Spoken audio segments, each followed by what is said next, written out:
Seigneur, nous te bénissons et nous te rendons grâce. Alléluia. Lève la main droite avec moi, Père Céleste. Mon cœur est devant toi ce matin. Et je dépose encore et encore ma vie sur ton autel. Accomplis dans ma vie une œuvre durable et éternelle. Change ma vie et change mon niveau.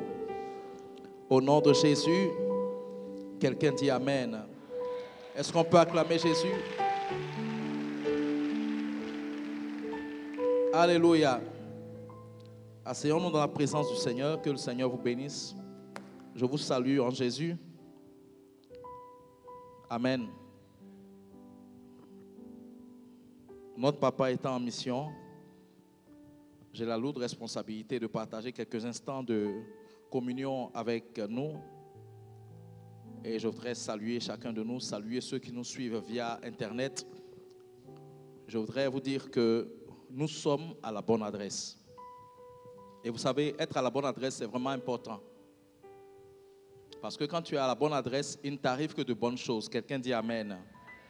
Ce matin, je voudrais donc que nous tournons nos Bibles dans 1 Samuel chapitre 25. Et nous allons regarder quelques versets ensemble. 1 Samuel chapitre 25.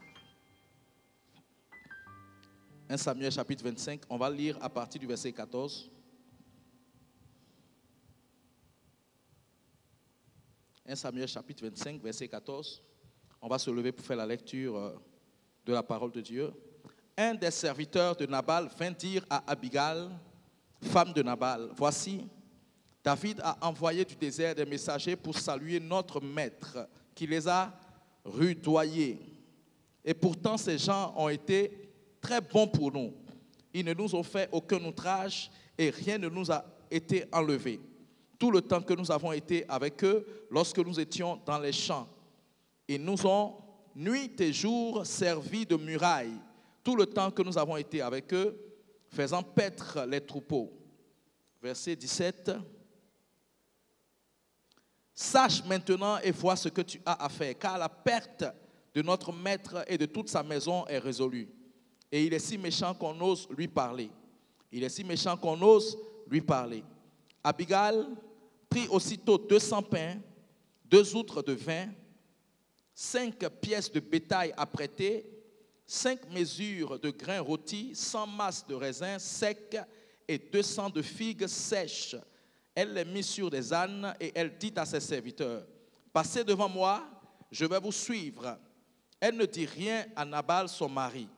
Montée sur un âne, elle descendit la montagne par un chemin couvert, et voici, David et ses gens descendaient en face d'elle, en sorte qu'elle les rencontra. Elle avait dit, c'est bien en vain que j'ai gardé tout ce que cet homme, David avait dit, c'est bien en vain que j'ai gardé tout ce que cet homme a dans le désert, et que rien n'a été enlevé de tout ce qu'il possède. Il m'a rendu le mal pour le bien, que Dieu traite son serviteur David dans toute sa rigueur, si je laisse subsister jusqu'à la lumière du matin, qui que ce soit de tout ce qui appartient à Nabal. Nous sommes au verset 23. Lorsqu'Abigail aperçut David, elle descendit rapidement de l'âne, tomba sur sa face en présence de David et se prosterna contre terre. Puis, se jetant à ses pieds, elle dit, à moi la faute, mon Seigneur. Permets à ta servante de parler à tes oreilles et écoute les paroles de ta servante. Que mon Seigneur ne prenne pas garde à ce méchant homme, à Nabal. C'est une femme qui parle de son mari. Car il est comme son nom. Nabal est son nom. Et il y a chez lui de la folie. Et moi, ta servante, je n'ai pas vu les hommes, les gens que mon Seigneur a envoyés. Maintenant, mon Seigneur, aussi vrai que l'Éternel est vivant et que ton âme est vivante, c'est l'Éternel qui t'a empêché de répandre le sang et qui a retenu ta main. Que tes ennemis et ceux qui veulent du mal à mon Seigneur soient comme Nabal. Verset 27. Accepte ce présent que ta servante apporte à mon Seigneur et qu'il soit distribué aux gens qui marchent à la suite de mon Seigneur. Pardonne, je te prie, la faute de ta servante. car l'Éternel fera à mon Seigneur une maison stable. Pardonne, car mon Seigneur soutient les guerres de l'Éternel, et la méchanceté ne se trouvera jamais en toi. Nous allons terminer au verset 31. S'il s'élève quelqu'un qui te poursuive et qui en veulent à ta vie, l'âme de mon Seigneur sera liée dans le faisceau des vivants auprès de l'Éternel ton Dieu, et il lancera du creux de la fronde l'âme de tes ennemis. Lorsque l'Éternel aura fait à mon Seigneur tout le bien qu'il t'a annoncé et qu'il t'aura établi chef sur Israël, mon Seigneur n'aura ni remords ni souffrance de cœur pour avoir répandu le sang inutilement et pour s'être vengé lui-même. Et lorsque l'Éternel aura fait du bien à mon Seigneur, souviens-toi de ta servante. Amen. Veuillez vous asseoir, je vous en prie. J'ai envie de commencer par une question. Le thème de mon message ce matin, c'est soutenir les guerres de notre Seigneur. Dis à quelqu'un, soutenir les guerres de notre Seigneur. Et je veux commencer par une question. Qui ici aspire à ce que Dieu lui accorde une maison stable? Est-ce que nous aspirons tous à ce que Dieu nous accorde une maison stable? Vous savez, si vous demandez à n'importe qui veut être béni, tout le monde va dire moi. Tout comme si on demande aujourd'hui à quelqu'un qui veut que Dieu lui accorde de la stabilité dans tous les domaines de sa vie, je ne pense pas qu'il y ait quelqu'un qui ne souhaite pas expérimenter cela. Mais il y a dans ce texte que nous avons lu un récit, et il y a des traits particuliers de ce récit que nous voulons juste évoquer pour étayer notre sujet, à savoir soutenir les guerres de l'Éternel. Et permettez-moi, avant de continuer mon propos, de lire encore Galates chapitre 6, versets 7 à 10. Galates chapitre 6, versets 7 à 10. Il a dit ceci. Ne vous y trompez pas, on ne se moque pas de Dieu. C'est qu'un homme aura sémé, il le moissonnera aussi. Celui qui sème pour sa chair moissonnera de la chair la corruption. Mais celui qui sème pour l'esprit moissonnera de l'esprit la vie éternelle. Ne nous lassons pas de faire le bien, car nous moissonnerons au temps convenable. Si nous ne nous relâchons pas, on ne moissonne pas forcément quand on fait le bien, mais on moissonne au temps convenable, à la condition qu'on ne se relâche pas. Dis à quelqu'un, ne te relâche pas. Vous savez, faire du bien pendant 10 ans et à la 11e année cesser de faire le bien peut vous faire perdre votre récompense. C'est pourquoi, en tant qu'enfant de Dieu, nous devons être résolus et déterminés à toujours faire le bien. Que les gens soient reconnaissants vis-à-vis de nous ou pas, nous devons rester déterminés à toujours faire le bien. Bien souvent, les gens cherchent de la reconnaissance. On a fait du bien à quelqu'un, il ne nous a pas dit merci. On a fait du bien à quelqu'un, il n'a pas été reconnaissant. Il s'est même montré ingrat. Il ne nous a pas reconnus. Et il n'a pas reconnu tout ce qu'on lui a fait comme bien. Voyez-vous, il y a deux options.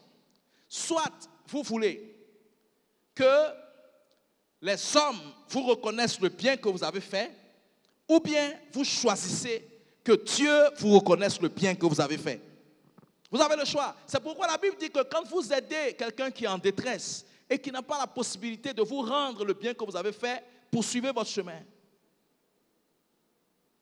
Le Dieu qui a fait les hommes et qui est témoin de ce que vous avez fait comme bien, vous le rendra. Et donc, il y a ceux qui attendent de la reconnaissance des hommes et il y a ceux qui attendent de Dieu seulement leur récompense pour tout ce qu'ils font. Et donc, il y a les gens, quand ils posent des actes, en fait, l'objectif qu'ils visent, c'est une certaine reconnaissance vis-à-vis d'eux.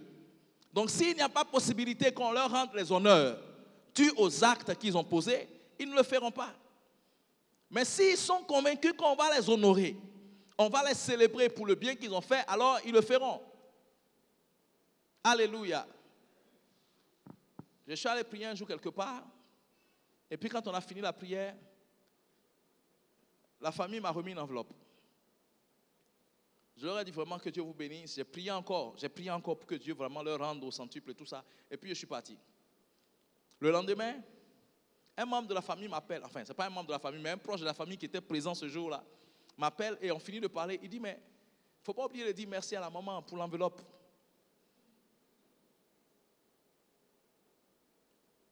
Et comme lui, il est censé être plus averti spirituellement que les autres, je lui ai demandé, est-ce que vous m'avez remercié quand j'ai prié pour vous?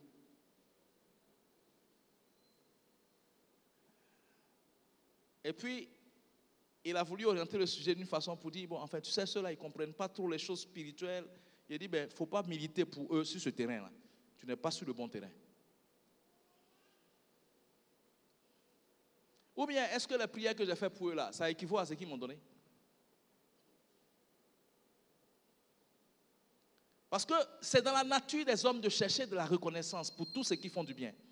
Voyez-vous, quand on lit Matthieu chapitre 6, où le Seigneur nous explique un certain nombre de principes qui gouvernent la vie, il dit, quand tu donnes, que ta droite ou je ne sais pas, que ta gauche ne voit pas ou ne sache pas ce que donne ta droite ou ta gauche. Ça veut dire que quand tu fais du bien, quand tu as fini de le faire, suis ton chemin.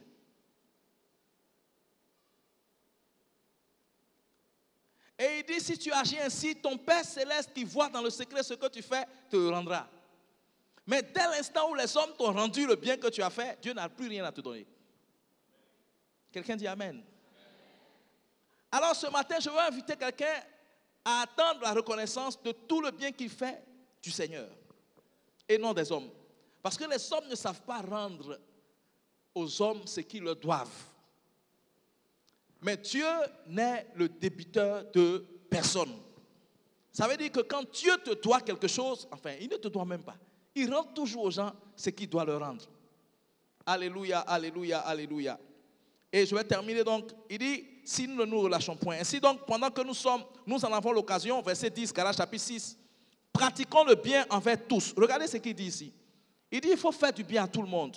Mais le verset ne s'arrête pas là. Le verset finit par, surtout envers les frères en la foi. Surtout envers les frères en la foi. Pratiquons le bien envers tous, surtout envers les frères en la foi. Alléluia. En fait, c'est un texte qui montre que, comme notre papa pouvait le dire souvent, il dit, dans la vie, tout est moisson. Vous savez, quelqu'un peut passer par des événements heureux et penser qu'il passe par les événements heureux simplement parce que c'est un enfant de Dieu. Mais quand on vit quelque chose aujourd'hui, ça pourrait être la moisson de ce que nous avons fait hier. Si on passe par des événements difficiles ou douloureux aujourd'hui, ça pourrait simplement être la moisson de ce que nous avons fait hier. Galates chapitre 6 nous montre que tout ce qui arrive aux hommes est une moisson de ce qu'ils ont semé.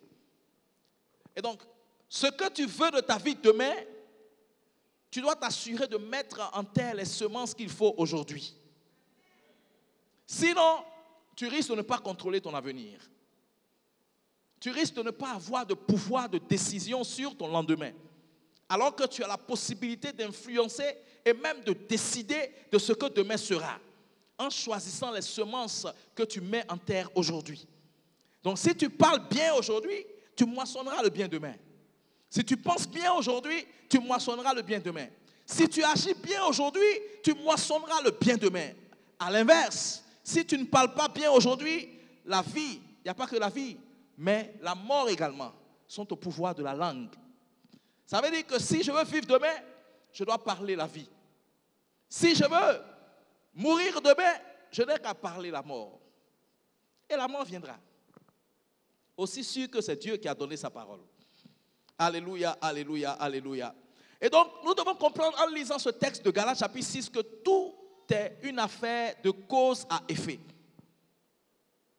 Quand on dit une affaire de cause à effet, ça veut dire que tout est une affaire de moisson par rapport aux semences d'hier. Alors revenons à notre sujet. Soutenir les guerres de l'Éternel. C'est une étude brève que nous allons avoir, mais très très essentielle.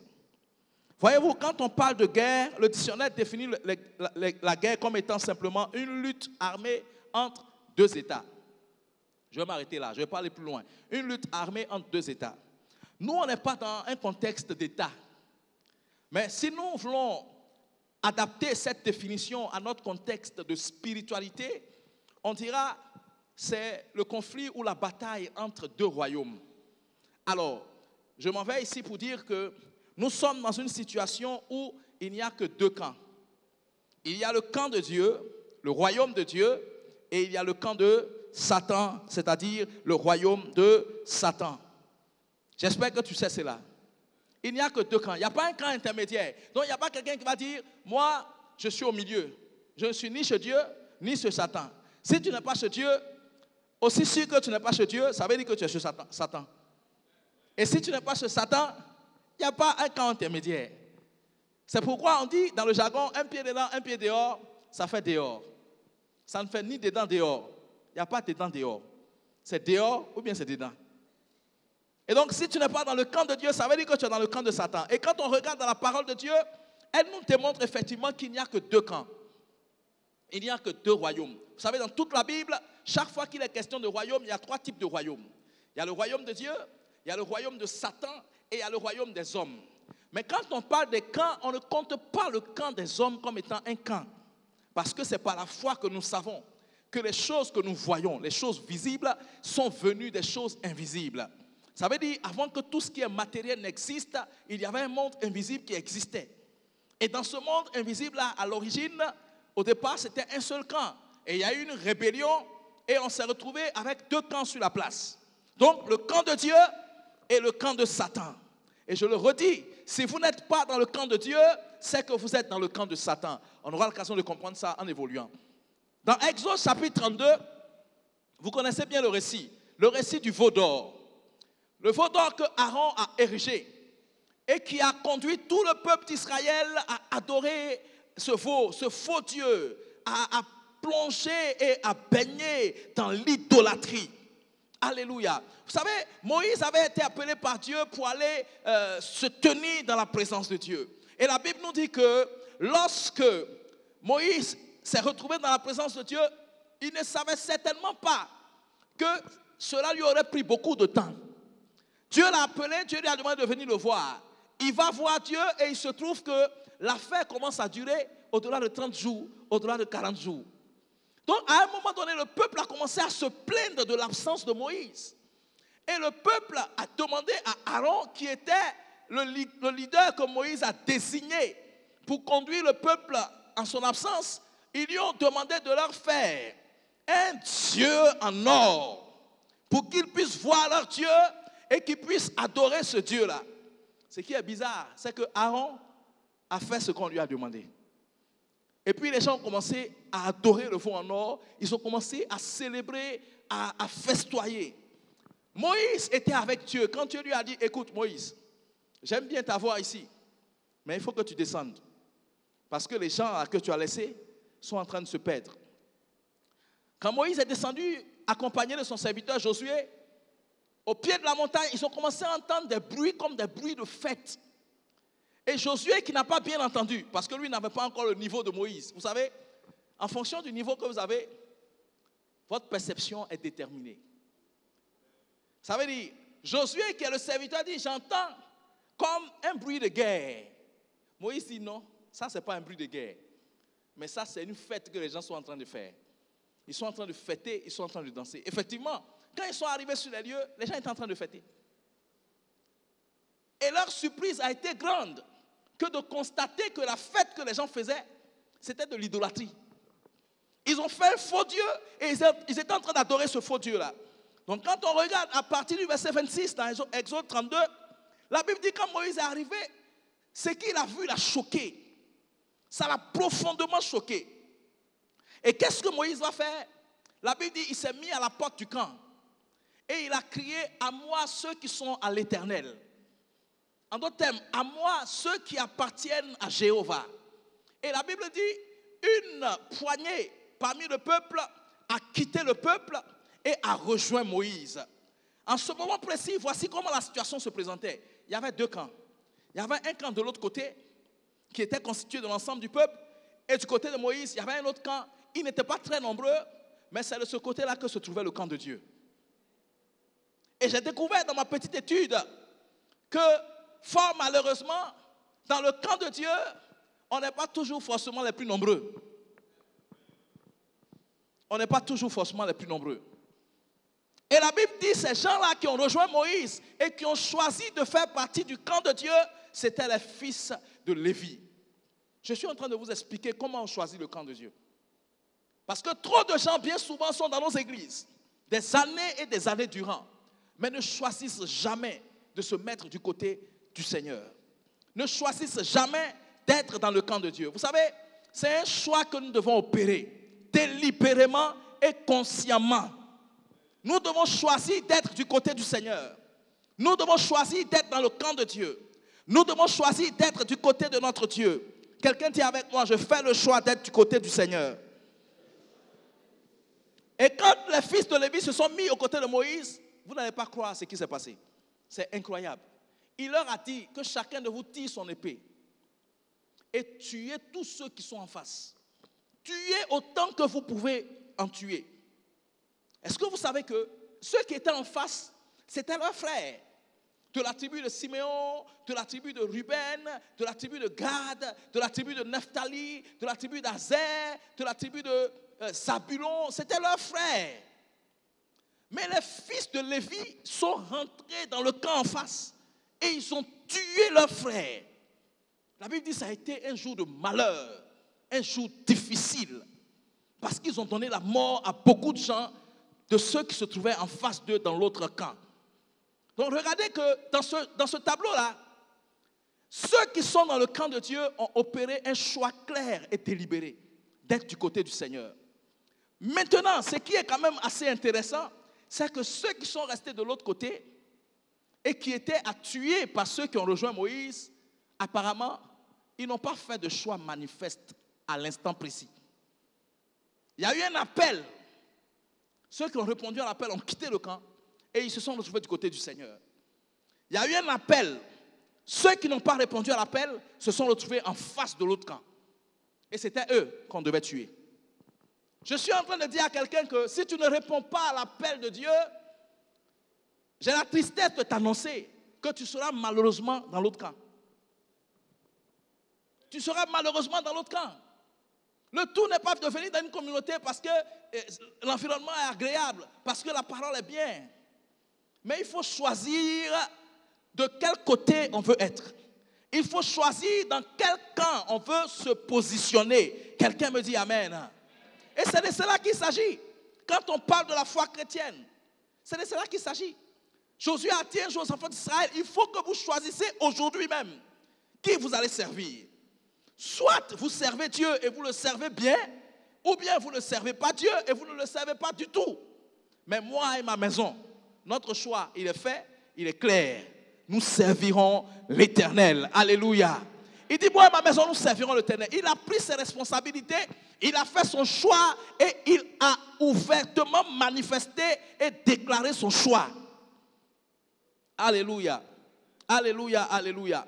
On le voit dans Apocalypse 12 encore. La Bible dit, il y eut guerre dans le ciel. La Bible fait une description, la femme qui devait accoucher et qui avait le soleil, la lune. La Bible fait une description assez symbolique, je ne veux pas m'attarder sur ça. Mais au verset 7 de Apocalypse chapitre 12, la Bible dit, il y eut guerre dans le ciel. Michael et ses anges combattirent contre le dragon et ses anges. Le dragon et ses anges ne furent pas trouvés les plus forts. Et après la guerre qu'ils ont perdue, ils ont été précipités sur la terre. Voici les deux camps qui existent. Donc tous les hommes qu'on voit sont forcément dans l'un des camps. Soit ils sont dans le camp de Dieu, ou bien ils sont dans le camp du diable. On peut être bon, inoffensif, et puis être dans le camp du diable. Le tout n'est pas d'être bon, inoffensif. Alléluia, alléluia, alléluia. Alors, dans Juge chapitre 5, quand on lit le verset 23 et le verset 24, la Bible nous raconte l'histoire de Déborah. On connaît tous l'histoire de Déborah. C'est une étude quelque peu pastorale. Alléluia. Je veux être juste un pasteur aujourd'hui. Amen. Juge chapitre 5, verset 23 à 24. On va regarder rapidement. Il a dit ici, c'est Déborah qui parle. Maudissez mes roses, dit l'ange de l'Éternel. Maudissez, maudissez ses habitants, car il ne vint pas au secours de l'Éternel, parmi les hommes vaillants. Vous connaissez bien l'histoire. Une guerre devait être engagée entre les Philistins et les enfants d'Israël. Et la Bible déclare que on a sollicité 2 villes pour venir prêter main forte à l'armée d'Israël. Mais curieusement, les gens n'ont pas répondu à l'appel. Et quand les gens ont fini de remporter la victoire, la parole de Dieu nous dit clairement que Déborah a prononcé une malédiction sur ceux qui n'ont pas fait le choix d'aller soutenir le camp de Dieu pendant cette bataille. Alléluia. Alléluia. Est-ce qu'on est ensemble? Est-ce que quelqu'un est avec moi? Regardons encore Juge chapitre 8, versets 4 à 9. Juge chapitre 8, versets 4 à 9. La Bible dit ceci. Gédéon arriva au Jourdain. Là, il s'agit de Gédéon. Et il ne passa, lui et les 300 hommes qui étaient avec lui, fatigués, mais poursuivant toujours. Donc, ils étaient fatigués, mais ils n'ont pas abandonné. Ils continuaient de poursuivre. Ils étaient après l'ennemi, les Philistins. Il dit aux gens de Sukkot, donnez, je vous prie, quelques pains au peuple qui m'accompagne, car ils sont fatigués. Et je suis à la poursuite de Zébach et de Salmouna, roi de Madian. Les Madianites, oh là là. Verset 6. Les chefs de Sukkot répondirent, la main de Zébach et de Salmouna est-elle déjà en ton pouvoir pour que nous donnions du pain à ton armée? Verset 7. Et Gédéon dit, eh bien, lorsque l'Éternel aura livré entre mes mains Zébach et Salmouna, je broyerai votre chair avec des épines du désert et avec des chardons. De là, il monta à Pénuel et il fit aux gens de Pénuel la même demande. Ils lui répondirent, comme avaient répondu ceux de Sukkot. Et il dit aussi aux gens de Pénuel, quand je reviendrai en paix, je renverserai cette tour. Je renverserai cette tour. Donc, il promet aux gens de Sukkot. Regardez un peu le récit. Voici quelqu'un qui est en train de poursuivre ses ennemis.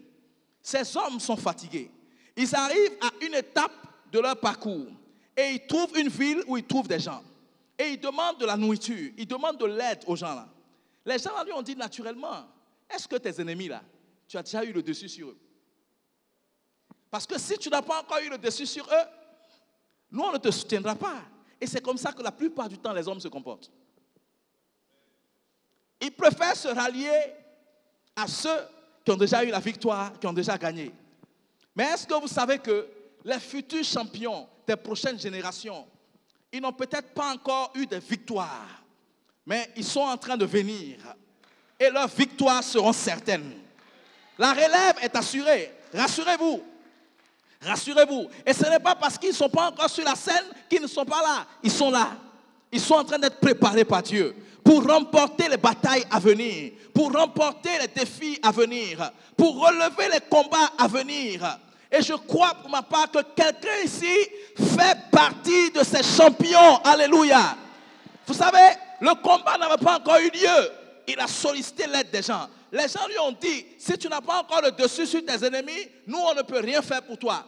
Et il leur a répondu, je vais aller, je vais faire la bataille, je vais la remporter. Mais quand je la remporterai et que je reviendrai, je vais vous châtier. Je vais vous châtier à mort. Ce que Gédéon est en train de dire ici, c'est que vous n'avez pas le droit, pendant que l'armée de Dieu est en train de combattre, de rester inerte et inactif.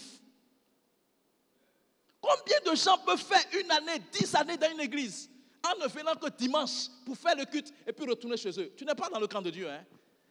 Non, il faut que je te dise la vérité ce matin. Parce que pendant que l'armée de Dieu est en train de batailler, est en train de lutter pour les causes du royaume, il semble que toi, tu n'es pas concerné par tout ça. Et Gédéon leur a dit, je vais aller, je vais gagner cette bataille. Mais quand je vais revenir, je vais vous châtier. Il dit, je vais broyer votre chair. Et c'est ce qu'il a fait.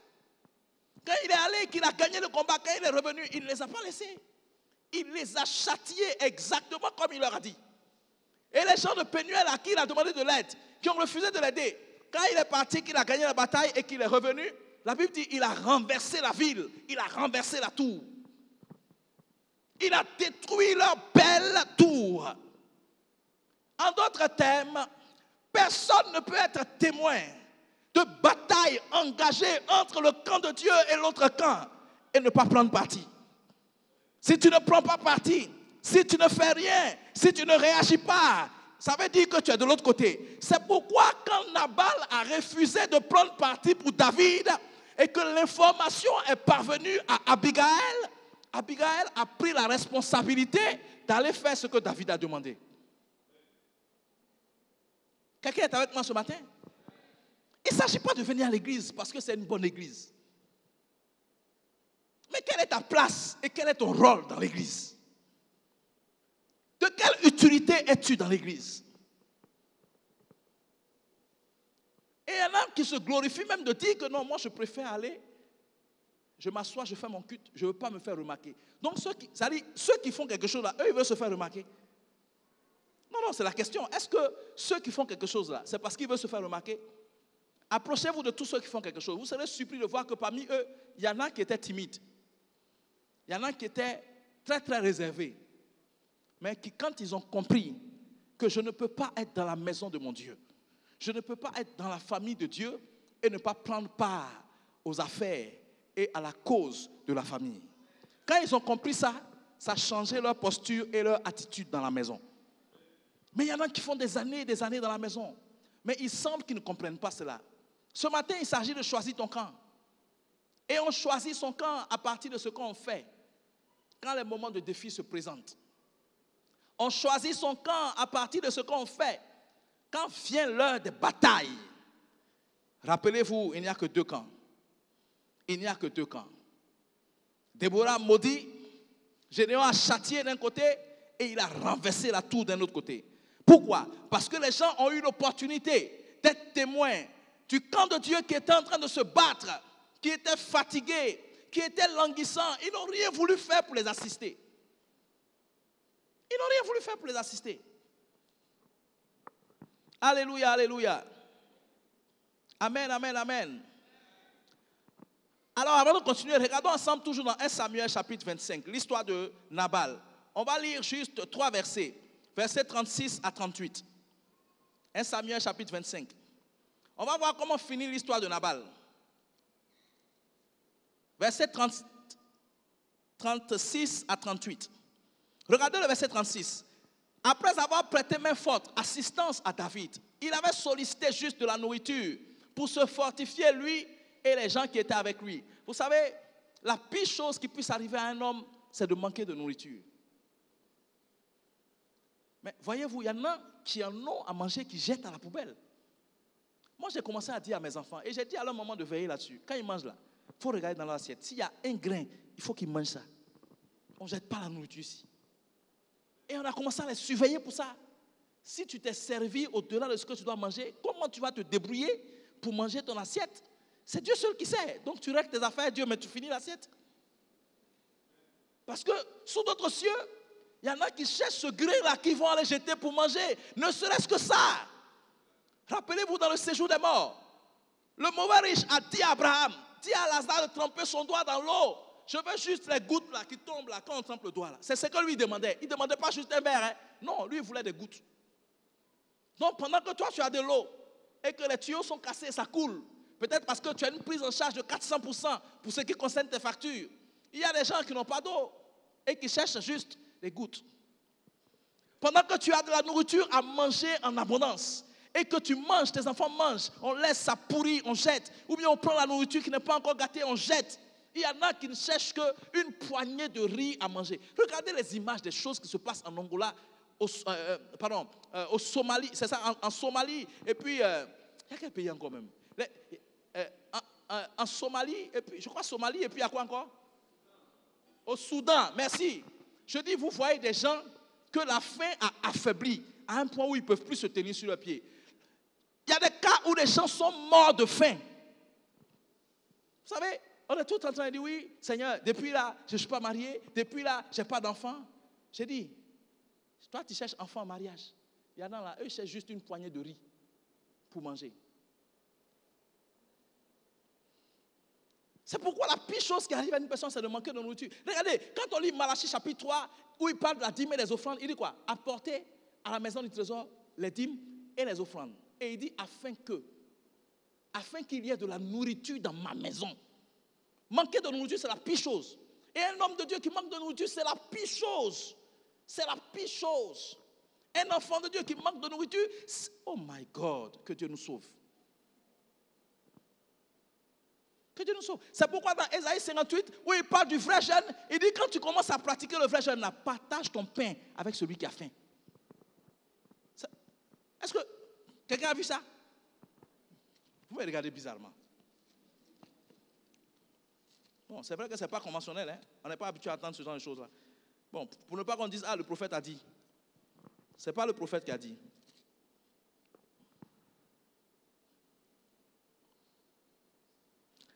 Verset 6, Ésaïe 58. Voici le jeûne auquel je prends plaisir. Détache les chaînes de la méchanceté. Dénoue les liens de la servitude. Renvoie libre les opprimés. Et que l'on rompt toute espèce de joug. Verset 7. Partage ton pain avec celui qui a faim. Et fais entrer dans ta maison les malheureux sans asile. Si tu vois un homme nu, couvre-le. Ne te détourne pas de ton semblable. Et le verset qui suit dit, alors ta lumière poindra comme l'aurore, et ta guérison germera promptement. Même Jésus qui est le Seigneur là, ce n'est pas le hasard qu'il a multiplié le pain pour que les gens mangent. Parce que Dieu n'aime pas que les gens aient faim. Ils étaient fatigués, ils étaient affamés, et ils ont sollicité de la nourriture. Vous savez, pour certaines personnes, nourrir 10, 20 personnes, c'est rien du tout. Et remarquez qu'il y a des gens à qui Dieu a donné le ministère particulier de nourrir les personnes qui ont faim. Il y a des gens à qui Dieu a donné ce ministère-là. C'est un appel pour eux. Et quand ils ne le font pas, ils ne se sentent pas bien. Pendant que d'autres, ce n'est pas leur souci. Et j'entends même des chrétiens, quand on dit on va aller donner à manger aux gens qui n'ont pas à manger, ils disent nous-mêmes on n'a pas à manger. Pourtant ils mangent 4 repas par jour. Et souvent on se plaint de choses, d'un certain nombre de choses. Mais bien aimé, quand on rend grâce à Dieu, il faut rendre grâce à Dieu. Quand la veille, tu as demandé le pain quotidien et que le lendemain, tu te rends compte que tu as eu le pain quotidien, avant de demander le pain du jour d'après, là, il faut rendre grâce à Dieu pour le pain qu'il t'a donné. Alléluia. Alléluia. Amen, amen, amen, amen, amen. En fait, je fais ce point-là pourquoi? Parce que dans tous les cas qu'on a évoqués, que ce soit celui de Gédéon, dans les deux cas, il était question pour les gens-là de leur donner à manger, pour qu'ils aient de la force pour continuer leur chemin. Mais les gens ont refusé de les aider. Ils ont refusé de les assister. Ils ont refusé. Ils ont refusé. Quand le prophète est allé chez la veuve de Sarepta, c'était pourquoi? Il dit, fais-moi d'abord à manger. Il ne faut pas prendre à la légère la nourriture. Non, non, la nourriture, ce n'est pas prendre à la légère. C'est pourquoi, d'ailleurs, même le jour où il y a eu le péché là, on dit, la femme a mangé. Et puis elle a donné à son mari, lui aussi il a mangé. Donc, ça dit, le péché est intervenu là. Ça s'apparente à une affaire de nourriture. Donc, une affaire qui peut entraîner une chute et provoquer la mort chez tous les hommes. Ce n'est pas toi qui vas prendre ça à la légère. C'est trop sérieux. Alléluia, alléluia. Alors, comment soutenir les guerres de l'Éternel? Nous allons finir sur ce point-là. Comment soutenir les guerres de l'Éternel? Premier point, nous pouvons soutenir les guerres de l'Éternel par, numéro 1, par la prière. Quelqu'un dit avec moi la prière. Je vous donne juste le récit de Exode, chapitre 17, versets 8 à 13, où Moïse et Aaron et Our et Josué sont allés combattre contre Amalek et les Amalécites. Vous connaissez bien le récit. C'est le récit où la Bible dit, pendant qu'il y a la guerre, au lieu d'aller faire la guerre dans la vallée, Moïse est allé sur la montagne avec Aaron et Our. Pourquoi faire? Pour ceux qui connaissent l'histoire, qu'est-ce qu'il allait faire sur la montagne? Il allait faire quoi sur la montagne? Allô? Vous êtes sûr de ça? Vous savez, la prière n'est pas à négliger. Et il y a des prières que vous ne pouvez pas substituer. Ça veut dire quoi? Toi, tu ne peux pas rester là, ne pas prier du tout, et puis dire qu'on prie pour toi. Toi-même, tu dois prier. Et dans certaines circonstances, tu as besoin de la prière de quelqu'un d'autre qui est élevé en autorité au-dessus de toi. Parce que Josué est allé dans la vallée avec l'armée pour mener la guerre. Mais la Bible dit, l'issue de la guerre dans la vallée dépendait de la position de Moïse sur la montagne. Donc, ils ne gagnaient pas dans la vallée parce qu'ils étaient les plus forts et les plus techniques, ou bien les plus armés. Mais ils remportaient la guerre dans la vallée parce que quelqu'un se tenait sur la montagne. Oh, la bonne nouvelle qui réjouit mon cœur, c'est qu'il y a des combats que tu gagneras tout simplement parce que quelqu'un est arrêté sur la montagne, les deux mains levées vers Jéhovah. Et parce que ces mains qui sont levées vers Jéhovah sont des mains que Jéhovah reconnaît. Pendant que ces mains seront levées, toi tu seras dans la vallée en train de combattre.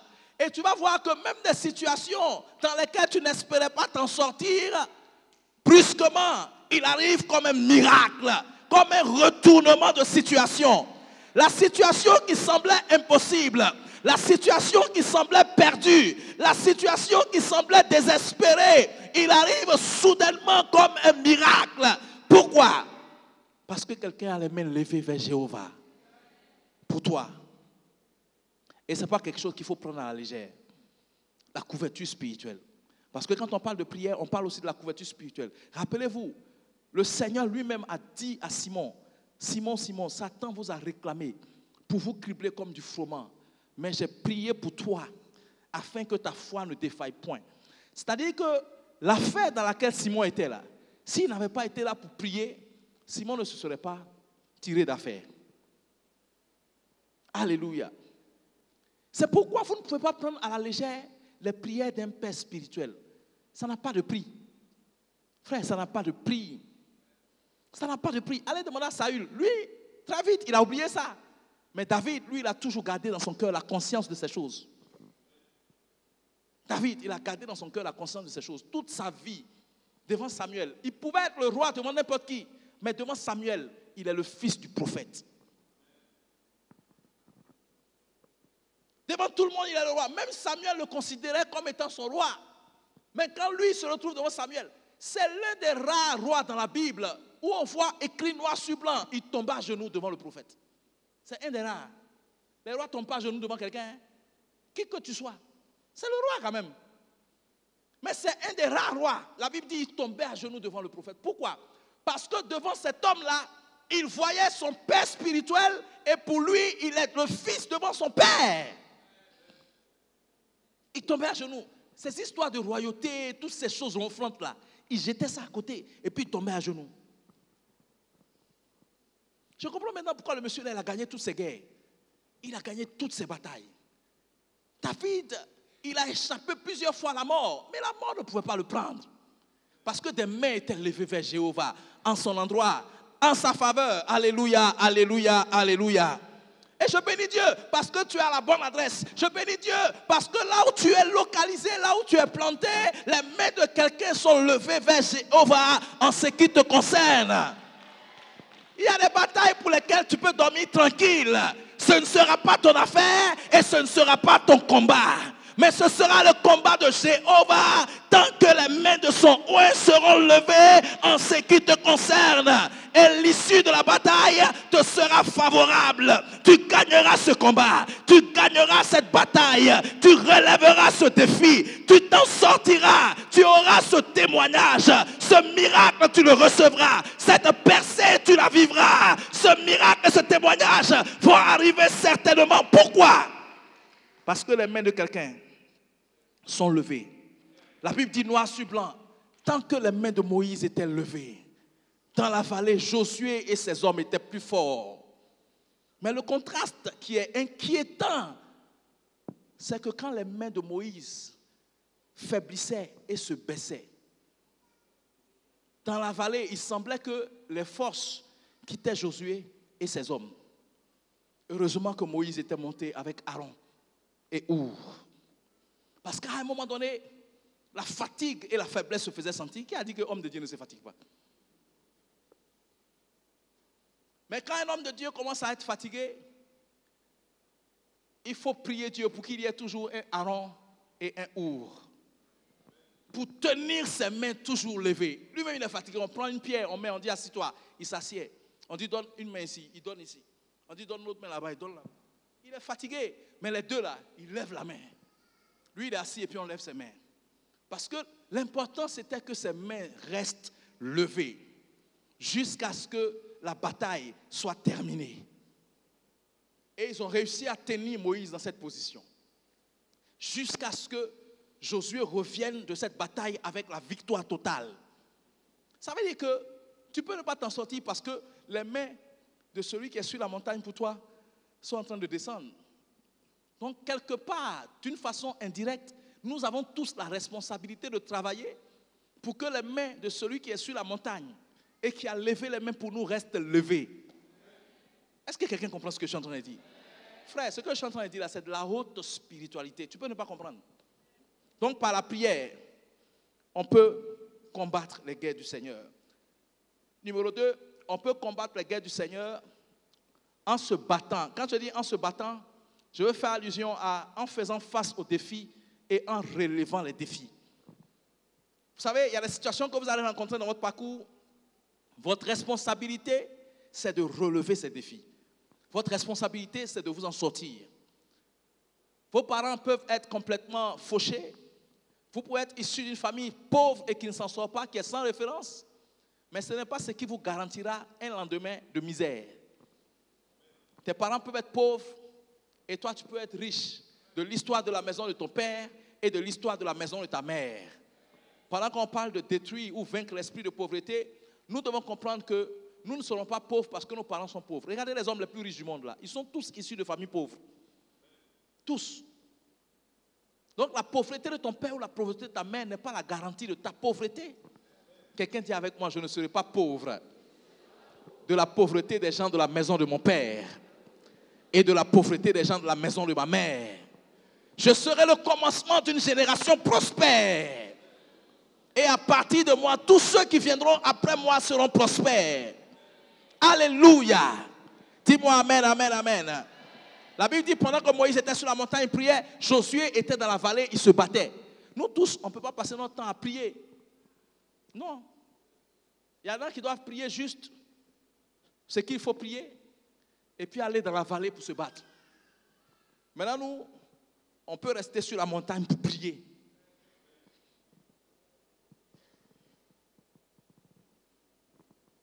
En tout cas, quand tu ne vois pas un homme de Dieu, un saint homme de Dieu, il n'est pas forcément malade. Hein?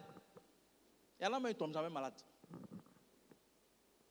Parce qu'ils portent la vie de Dieu. Quand tu ne les vois pas, ils sont sur la montagne, en train de prier. Et souvent, c'est à cause des frères et sœurs que Dieu a mis autour de nous que nous le faisons. Alléluia. Mais Josué était dans la vallée en train de se battre, en train de remporter la victoire dans ce combat. Donc les situations que tu rencontres, qui sont des défis potentiels ou des défis plénipotentiels, le mandat de Dieu pour ta vie, c'est que tu puisses vaincre ces situations. C'est que tu puisses relever ces défis. En relevant ces défis, tu seras en train de combattre les guerres de l'Éternel. Regardez, quand vous lisez Actes chapitre 10, verset 38, la Bible dit quoi? Jésus allait de lieu en lieu, faisant du bien aux hommes et guérissant tous ceux qui étaient sous l'empire, pas l'emprise, l'empire du diable. Quand on parle d'empire, on parle de royaume. Donc, ça veut dire que la souffrance que les gens ont là, c'est un indicateur qu'ils sont une victime du royaume de Satan. C'est pourquoi partout où Jésus allait, il faisait du bien aux hommes et guérissait les malades. La maladie est du diable. La maladie n'est pas de Dieu. Quelle que soit son nom, sa manifestation, elle est du diable. C'est pourquoi partout où Jésus allait, il guérissait les gens. Alléluia. Donc pendant que d'autres prient, et qu'en priant, ils sont en train de soutenir les guerres du Seigneur, d'autres doivent relever les défis dans la vallée. Tu dois prospérer dans ton travail. Tu dois faire des recettes élevées. Tu dois aller de mieux en mieux, de gloire en gloire. Tu dois monter de niveau, d'un niveau supérieur à un autre plus élevé. Tu dois aller de l'avant et prospérer, manifester l'accomplissement des prophéties et la réalité des prières qui sont dites sur toi. Quelqu'un me dit Amen. C'est en cela que moi, je serai en train de soutenir les guerres de l'Éternel en priant. Et puis toi, tu seras en train de soutenir les guerres de l'Éternel en prospérant. C'est tout un équilibre. Parce qu'après, il dit que quand toi tu prospères, là, il y a un certain nombre de choses que tu dois faire. Mais ce sont des choses que tu ne peux pas faire si tu ne prospères pas. Tu seras limité dans l'accomplissement de ces choses-là. Alléluia. Je ne vais pas donner plus de détails.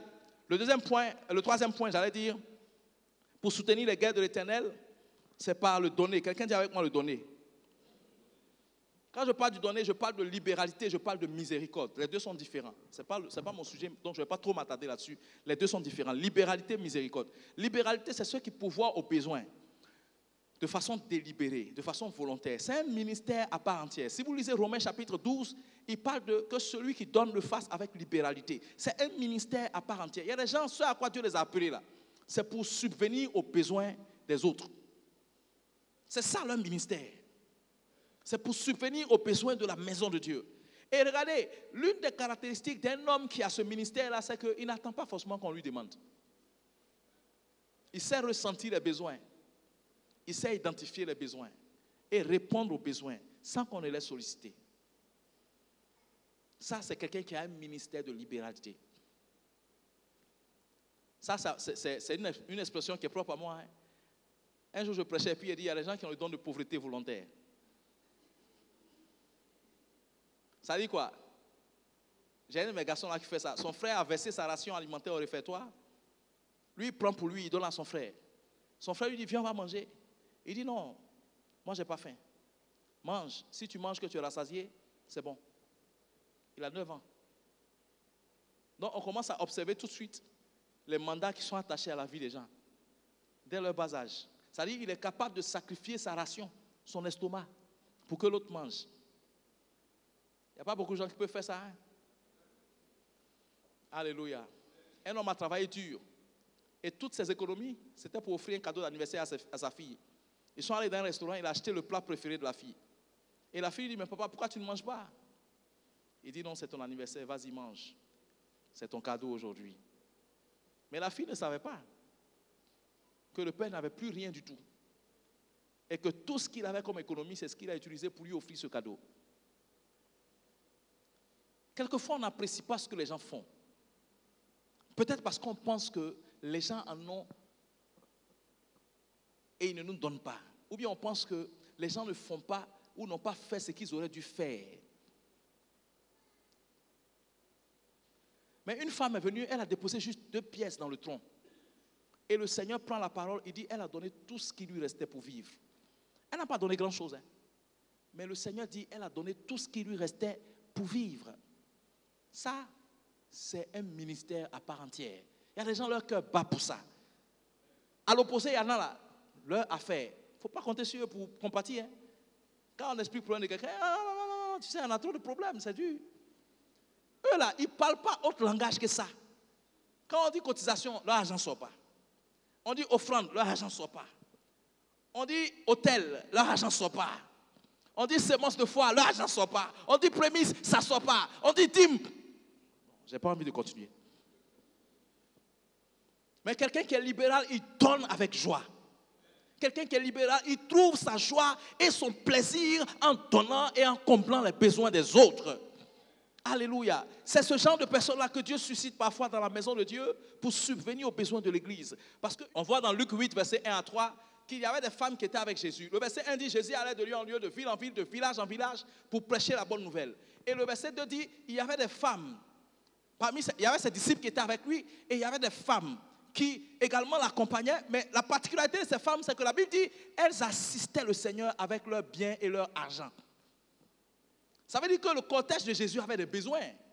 Et il fallait des gens qui avaient les moyens pour supporter les dépenses, les charges de ce cortège-là. Et ces femmes-là étaient là pour ça.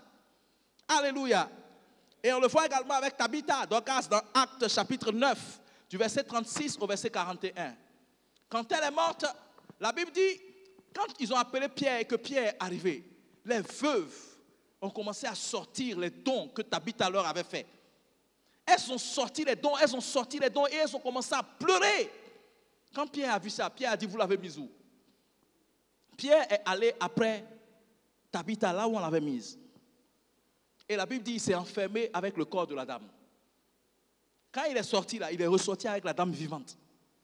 Vous savez, il y a des gens, la mort ne pourra pas les prendre avant le temps.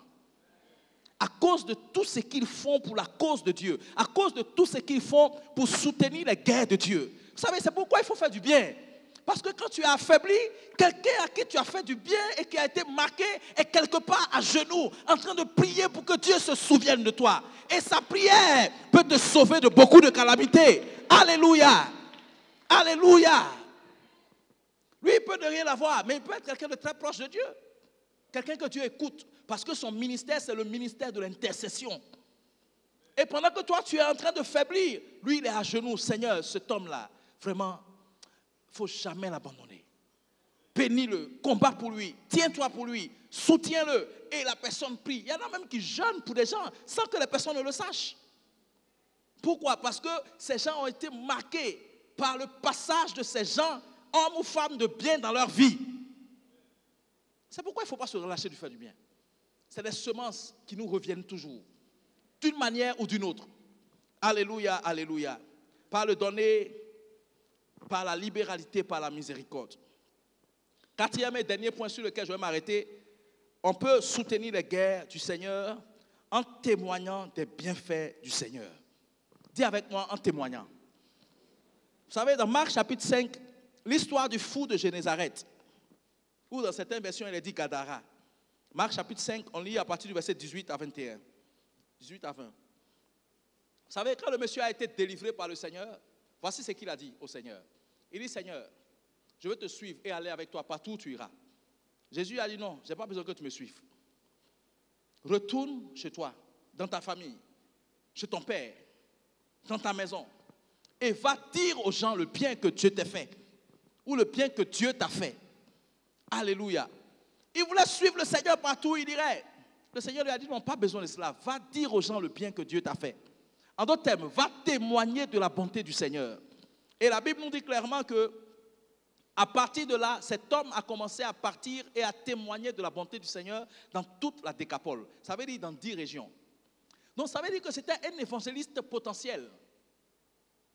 Quelqu'un comprend ce que je suis en train de dire? C'était un évangéliste potentiel que la folie a attrapé. Heureusement que son chemin a rencontré celui du Seigneur. Et donc, il y a des gens qui sont dans des problèmes, dans des situations difficiles. Personne ne connaît leur destinée. Quelqu'un est en train de souffrir aujourd'hui, mais celui qui sonde les cœurs et les reins, celui qui pèse les pensées dans le cœur de l'homme, connaît quelle est la destinée de ces hommes-là. Parce qu'à un moment, Joseph était dans la prison, mais seulement 24 heures après, Joseph est devenu gouverneur de tous les biens de l'Égypte. De la prison au statut de gouverneur. Ça s'est fait en 24 heures. Ça s'est fait en 24 heures. Maintenant, je vous pose la question. Qu'est-ce qui a contribué à cela? C'est parce que dans la prison, Joseph a été utile à un monsieur. Il a même dit au monsieur, quand tu sortiras, souviens-toi de moi. Parle au roi en ma faveur. Malheureusement, quand le monsieur est sorti, il a oublié. Mais bien que le monsieur l'ait oublié, Dieu a créé une situation qui a fait que le monsieur s'est rappelé de lui. Vous savez, ce n'est pas les gens qui vont se rappeler de toi. C'est Dieu qui va ramener ton souvenir dans le cœur et dans la mémoire des gens. Oh, quelqu'un n'a pas compris ce que je suis en train de dire. Tu es en attente de quelque chose, tu es face à une situation et la décision de quelqu'un peut être déterminante par rapport à l'issue de la situation. Et toi, tes regards sont tournés vers la personne et il semble que tu n'as aucun accès à la personne. Il semble que la personne ne te voit même pas.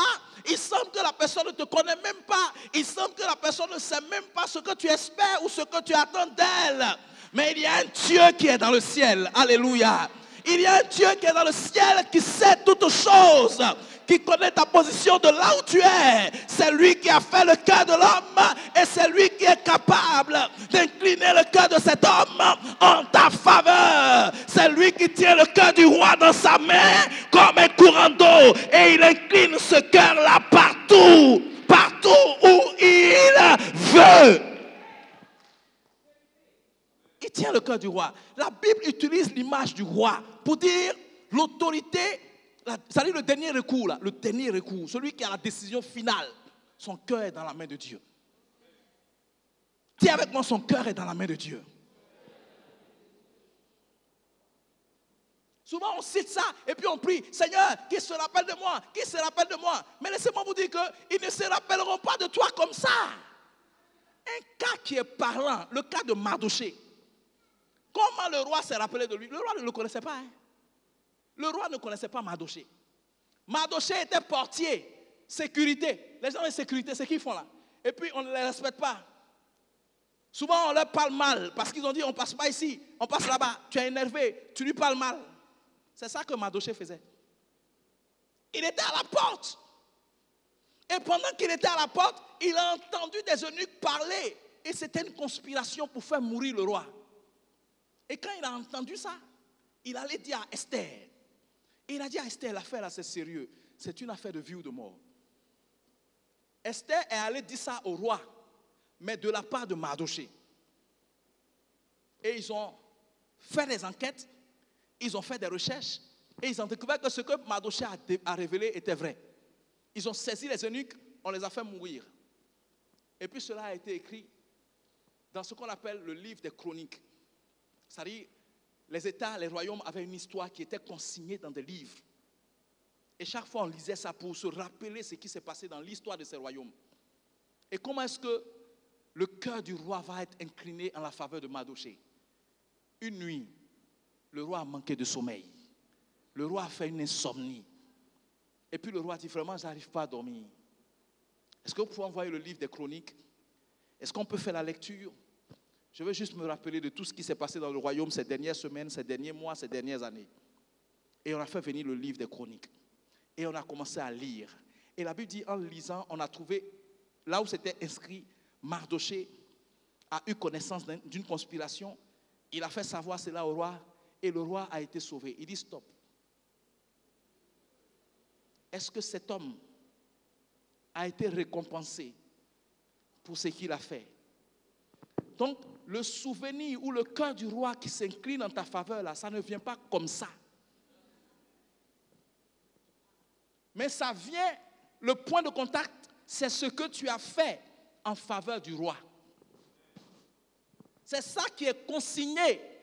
Et puis, au moment où tu en auras le plus besoin, parce que au moment où on lisait ça là, il y a Aman qui était le numéro 2 du pays, qui venait prendre le décret pour aller faire mourir les Juifs. Donc, c'est à ce moment-là que Aman venait et le roi, on lui lisait le livre des chroniques et on a trouvé là où c'était inscrit ce que Mardochée a fait. Ce que Mardochée a fait. Ce que Mardochée a fait. La question c'est toi, tu fais quoi? Tu fais quoi? Tu fais quoi? Si tu ne fais rien, vraiment, ça peut annuler les prières et les prophéties qu'on dit sur toi. Je pèse mes mots. Je pèse mes mots. Quelqu'un est avec moi? Si tu ne fais rien, ça peut annuler même les prophéties. Donc quand Dieu incline le cœur d'un roi en faveur de quelqu'un, il y a un antécédent. Il y a un préalable. Et souvent nous on regarde juste, il faut que le cœur du roi soit incliné en ma faveur. Mais on ne cherche pas ce qui est l'élément déclencheur. Ce matin, Dieu est en train de dire à quelqu'un, tu peux déclencher autant de souvenirs dans le cœur de plusieurs décideurs si tu t'engages à être utile, à faire quelque chose dans la maison du Seigneur. Si tu t'engages à être du côté du Seigneur, à être dans le camp du Seigneur. Si tu t'engages à soutenir les guerres du Seigneur. Dieu a une cause. Dieu a des batailles qu'il mène. Mais Dieu est dans la dimension invisible et il a besoin de relais dans la dimension physique et visible pour porter ses fardeaux, pour soutenir ses guerres, pour combattre ses combats, pour aller là où lui, Dieu, il ne peut pas aller. Tu es le prolongement de Dieu, tu es le relais de Dieu. C'est pourquoi quelqu'un, à partir de ce matin, doit décider de ne plus rester à ne rien faire dans la maison de Dieu. Quelqu'un dit Amen. Alléluia. Un jour, j'aurai l'occasion de vous parler de ça. Je vais vous expliquer que même prière que Dieu exauce là, ce n'est pas parce qu'on a prié. Il y a des raisons qui déclenchent l'exaucement. Je vous dis la vérité. Je vous dis la vérité. Je vous dis la vérité. Luc chapitre 7, quand ils sont allés voir Jésus pour le centenier, il dit, Seigneur, il mérite que tu lui accordes cela. Parce que quoi qu'il ne soit pas juif, c'est lui qui a bâti notre synagogue. Et il aime notre nation. Là où on a dit, il faut guérir son serviteur, Jésus dit, moi-même, je vais aller chez lui. Et puis, je vais guérir le serviteur là. En partant, il envoie quelqu'un, il dit, si je ne suis pas venu moi-même là, ce n'est pas par orgueil, hein? C'est parce que je ne suis pas propre. Toi, tu es saint. Donc, dis seulement un mot. Jésus est scandalisé. dis, comment ça? Quelqu'un qui n'est pas juif, qui est dans une telle dynamique, c'est incroyable. Et Jésus dit, je n'ai jamais vu une aussi grande foi en Israël. Donc l'exaucement de ce monsieur-là est parti d'où? Il aime notre nation. Et c'est lui qui a bâti notre synagogue. Toi, tu es tout le temps en train de demander prière. Tu es tout le temps en train de demander bénédiction, prophétie. Et quand on a fini de prophétiser, tu t'es endormi. Tout ce que tu as là, c'est pour toi. Tout ce que tu fais, c'est pour toi. Tout ce qu'on dit, c'est pour toi. Tout ce qu'on annonce, c'est pour toi.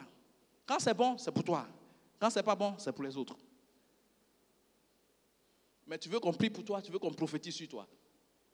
Je vois quelqu'un en train d'entrer dans une saison de changement et de grand aboutissement à partir de ce matin. Mais il y a une décision à prendre, alléluia. Il y a une décision à prendre, alléluia.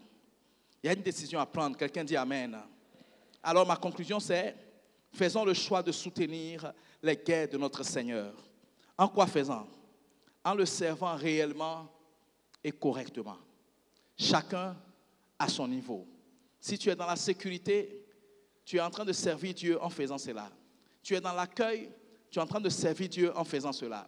Si Dieu t'a fait la grâce d'avoir quelques ressources et que tu mets ces ressources à la disposition du Seigneur et de son œuvre, tu es en train de servir Dieu en faisant cela. Tu es dans l'intercession, tu es en train de servir Dieu en faisant cela. Tu as la communication, même quand on te crie là-dessus, même quand on t'interpelle en public, même quand on te reprend publiquement et que tu n'es pas content, là où tu te trouves à la communication, c'est ton poste pour soutenir les guerres de l'Éternel. Chacun à son niveau doit absolument soutenir les guerres du Seigneur. Quand tu es au social, quand tu es dans la direction des jeunes filles, quand tu es à la jeunesse, tu es en train de soutenir les guerres du Seigneur. C'est ça le secret des méga-églises. Tout le monde s'est engagé dans cette dynamique de soutenir les causes de Dieu. Notre papa aime dire, si vous vivez, vivez pour une cause. Et Dieu a tellement de causes pour lesquelles on peut vivre. Vivez pour la cause du salut des âmes. Vivez pour la cause de la conversion des païens. Vivez pour la cause de tout ce qui est évangélisation. Vivez pour la cause de tout ce qui fait avancer le royaume de Dieu. Alléluia. Amen, amen, amen, amen. Je vais rappeler un verset et je vais vous laisser ça. Exode 23, verset 25 à 26. Il dit, vous servirez l'Éternel et l'Éternel bénira votre pain et votre eau. Il éloignera de la maladie de vous. Il n'y aura chez toi, dans ton pays, dans ta maison, ni femme stérile. Et il dit le verset qui suit, l'Éternel mettra en déroute tes ennemis. Donc ce qui fait que à un moment donné, tes ennemis n'arrivent plus à avoir le dessus sur toi, c'est parce que tu sers le Seigneur. C'est parce que tu sers le Seigneur. Et en le faisant, la pauvreté ne sera pas ton partage. Quelqu'un dit amen, amen. Laisse-moi te dire que si ton père et ta mère ont toujours été pauvres dans ta famille, tout le monde est pauvre. Quand tu vas commencer à réellement servir Dieu, à partir de toi, ta famille va avoir une nouvelle histoire, un nouveau départ, un nouvel élan. Les gens vont prendre leur envol comme le grand aigle et les choses ne seront plus comme elles ont été par le passé. Je veux prier pour toi ce matin et déclarer sur toi que tu sois le commencement d'une nouvelle génération, le commencement d'une génération bénie. Oh, ma prière pour quelqu'un ici ce matin, ma prière pour un frère ici ce matin, ma prière pour une soeur ici ce matin, c'est que tu sois dans le camp du Seigneur, c'est que tu soutiennes les guerres du Seigneur, parce que Dieu doit remporter ses batailles. Il ne le fera pas sans toi, il ne le fera pas sans moi. Nous sommes ouvriers avec Dieu, nous travaillons dans le champ du Seigneur. C'est pourquoi chacun doit tenir son rôle, chacun doit jouer sa partition, pour que les guerres du Seigneur soient toutes gagnées. Quelqu'un lève la main droite. Lève la main droite.